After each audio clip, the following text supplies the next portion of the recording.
2024-04-30. It is a gift for another to willingly accept your presence in their suffering. A gift, honestly given, always serves the giver. It is a clean release of energy, and clean energy will return to them in kind, in a form that serves their now. To give honestly is to encourage the process of one's own renewal. It is a remarkable, vulnerable act. The place where something leaves you is tender.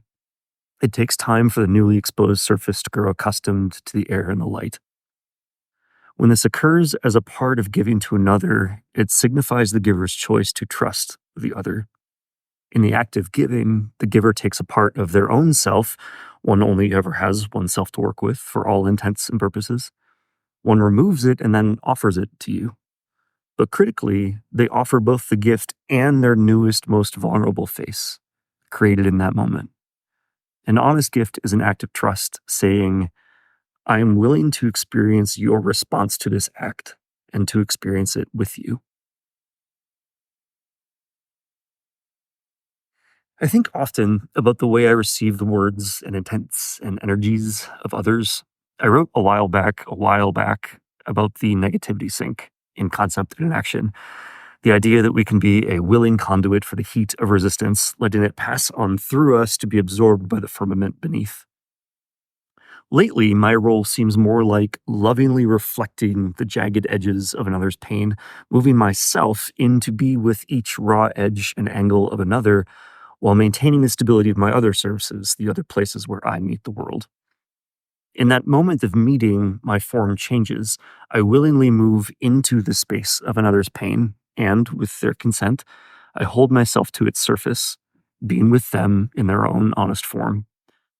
The person in pain is, to whatever extent, unable to meet the world well with that jagged edge. The risk of meeting a less than gentle response from the world is a risk. I count myself lucky whenever I find myself joining someone in this way. By willingly letting myself flow into and around their raw and torn surface, I both give it a protected space in which to self-soothe, and I become a kind of surrogate surface, taking over for a moment the duty of their representation to the rest of the world. A jagged surface is not a great building material. It's hard to stack something on top of that. You can build a tower out of jagged, uneven pieces, but it becomes a balancing act. It's not intrinsically stable. But if you pair each jagged edge with something that can meet its contours without resistance, and which then offers a new regular surface, you create a piece that can be part of a stable structure. The part that comes next is super interesting. We do part ways, the other and me, but I take some of them and they take some of me. The border between them and me is redrawn with gentler lines than were there at the start. It's a beautiful thing. We are both better for it. I can really only engage like this when I'm at like 110% stability. I can't do this sustainably, let alone capably, if it puts me in the red. It's critical that I be so rested that I have a surplus. I give from that surplus. I do choose to go into the red sometimes as a one-off, but that mode cannot be the norm. Around 3 p.m. yesterday, my mind and body both said nap. LOL. So I did, because I'm 100% intuitive movement these days, no more calculation. 4-hour nap and 8 hours of sleep later that night. Yep, I was already rested before this, and I woke up this morning with an even greater surplus. I also woke up tasting grief. I have an idea whose this is, or at least who it might be passing through on its way to me. I don't actually need to know. My job remains the same, no matter its origin. This being human is a guest house. It's a Rumi poem, and I care for my guests. You are always experiencing the most direct route to the world you hold in your mind's eye. Yesterday, this is sort of like greater awareness addressing Isaac. It's the mode that I write in, or it's whatever. Isaac, yesterday, you consciously shifted your vision to a world in which you experienced the power and joy of a specific other. You felt the truth of how your lived experience with this person has been anchored to expressions of their suffering and the diminishing of their spirit. You felt the desire to see them in their own glory. You shifted your focus accordingly. This is the most direct route to the world you hold in your mind's eye.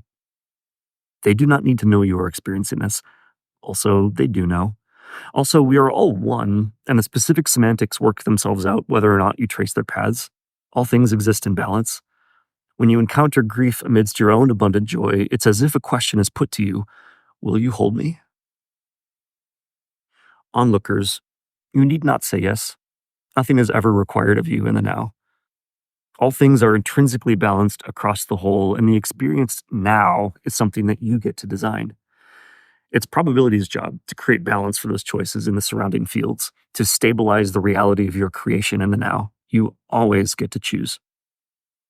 Isaac, there are not so many places left like this for you. Back to me. I am content. I have let go of it all too many times over for this to feel concerning or destabilizing. I wrote a note to myself yesterday, an email that I put in my own inbox. You're not doing it because it's a business. You're doing it because you're helping. This is one of those anchoring realizations that I put down in writing to make it easier to retain, same as all of my tattoos, by the way. I've been less interested in coding the last couple of weeks. The most potent point of emission has been here, in these ideas and words and communications.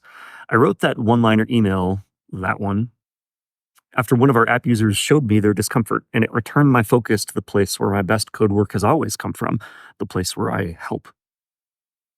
I am the universe. I have nothing but myself. I desire nothing but to find myself. Within this, countless levels deep, I am Isaac, here to observe, to adore, and to help. Passage through grief is something I have trained for. Transmutation of grief to substantive, stable, eager to be built with joy is my specialty. I embody it. According to my level of readiness, I offer my help. To the other, another face of the same self, experiencing another now that connects with mine. I love you. I'm so sorry. I'm so sorry.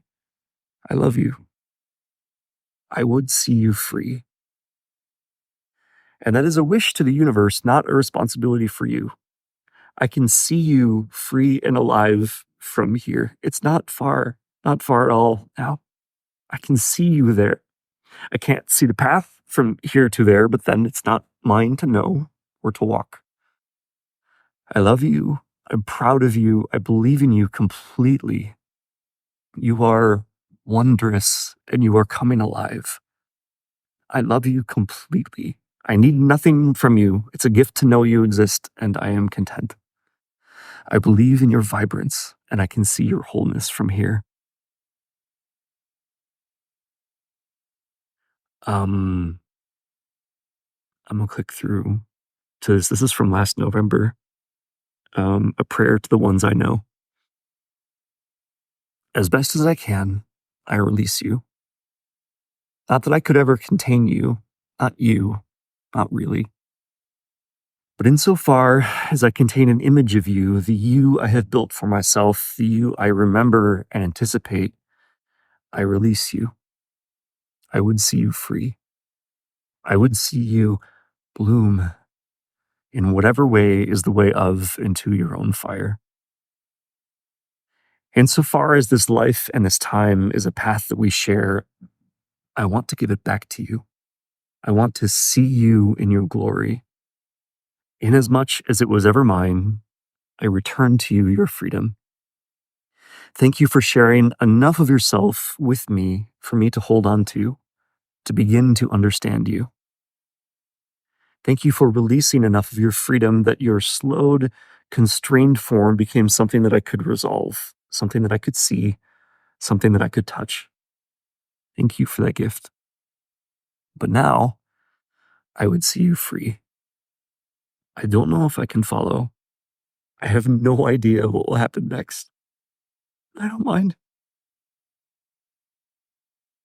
As the version of you that I can see slips the bonds of what I expect, as the version of me that I can define slip the bonds of what I expect, I will remember you and I will love you, even if I only ever see you again as a blur and a glimmer in the corner of my vision. I love you. I would see you free.